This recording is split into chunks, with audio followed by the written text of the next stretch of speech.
Mr. Chairman, and to the Credentials Committee. My name is Mrs. Fannie Lou Hamer, and I live at 626 East Lafayette Street, Roosevelt, Mississippi, Sunflower County, the home of Senator James O. Eastland and Senator Stennis. It was the 31st of August in 1962 that 18 of us traveled 26 miles to the county courthouse in Indianola to try to register to become first-class citizens. We was met in Indianola by policemen, highway patrolmen, and they only allowed 2 of us in to take the literacy test at the time. After we had taken this test and started back to Roosevelt, we was held up by the city police and the state highway patrolmen and carried back to Indianola, where the bus driver was charged that day with driving a bus the wrong color. After we paid the fine among us, we continued on to Roosevelt, and Reverend Jeff Sonny carried me 4 miles in the rural area where I had worked as a timekeeper and sharecropper for 18 years. I was met there by my children that told me the plantation owner was angry because I had gone down, tried to register. After they told me, my husband came and said the plantation owner was raising Cain because I had tried to register. And before he quit talking, the plantation owner came and said, Fannie Lou, do you know, did Pap tell you what I said? And I said, yes, sir.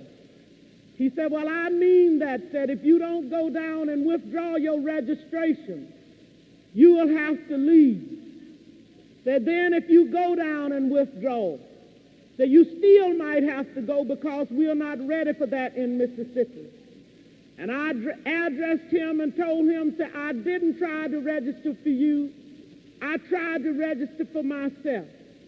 I had to leave that same night. On the 10th of September 1962, 16 bullets was fired into the home of Mr. and Mrs. Robert Tucker for me. That same night, 2 girls were shot in Roosevelt, Mississippi. Also, Mr. Joe McDonald's house was shot in. In June the 9th, 1963, I had attended a voter registration workshop, was returning back to Mississippi. 10 of us was traveling by the Continental Trailway bus. When we got to Winona, Mississippi, which is Montgomery County, 4 of the people got off to use the washroom, and 2 of the people to use the restaurant. 2 of the people wanted to use the washroom. The 4 people that had gone in to use the restaurant was ordered out. During this time, I was on the bus. But when I looked through the window and saw they had rushed out, I got off of the bus to see what had happened. And one of the ladies said it was a state highway patrolman and a chief of police ordered us out. I got back on the bus, and one of the persons who had used the washroom got back on the bus too. As soon as I was seated on the bus, I saw when they began to get the 5 people in a highway patrolman's car. I stepped off of the bus to see what was happening, and somebody screamed from the car that the fire workers was in and said, get that one there. And when I went to get in the car, when the man told me I was under arrest, he kicked me. I was carried to the county jail and put in the booking room. They left some of the people in the booking room and began to place us in cells. I was placed in a cell with a young woman called Miss Vesta Simpson. After I was placed in the cell, I began to hear sounds of licks and screams. I could hear the sounds of licks, and horrible screams. And I could hear somebody say, "Can you say yes, sir, nigger? Can you say yes, sir?" And they would say other horrible names. She would say, "Yes, I can say yes, sir." So, "Well, say it." She said, "I don't know you well enough." They beat her I don't know how long. And after a while, she began to pray and ask God to have mercy on those people. And it wasn't too long before 3 white men came to my cell. One of these men was a state highway patrolman. And he asked me where I was from. And I told him Roosevelt. He said, "We're going to check this." And they left my cell, and it wasn't too long before they came back. He said, "You are from Roosevelt, all right," and he used a curse word.